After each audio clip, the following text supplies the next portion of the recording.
Australian government ministers are at odds on allowing unvaccinated tennis players into the country for January's Australian Open.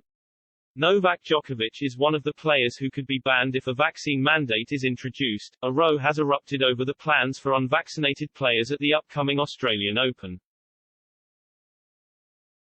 After ministers looked to push a vaccine mandate, Prime Minister Scott Morrison indicated that unvaccinated tennis players would be given an exemption but needed to undergo a mandatory 14-day hotel quarantine.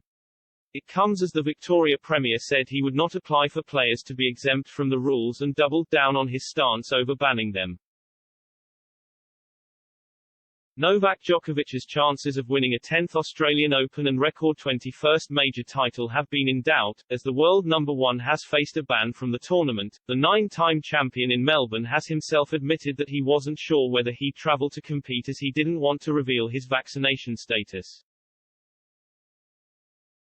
The country's health and immigration ministers have both shared their respective stance on requiring players to show proof they are double vaccinated in order to enter the country, but the country's prime minister has gone against their words as a row over unvaccinated players has emerged. Scott Morrison hinted on Wednesday that professional tennis players could be exempt from a vaccine mandate, so long as they underwent a 2-week, hard hotel quarantine.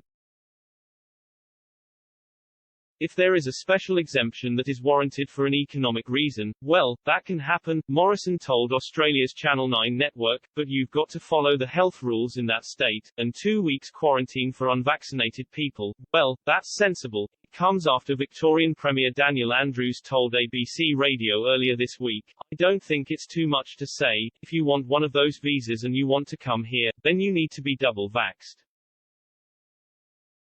Andrews has now spoken out once again and gone against the Prime Minister, saying he refuses to make an exception for unvaccinated tennis players to compete in the Australian Open.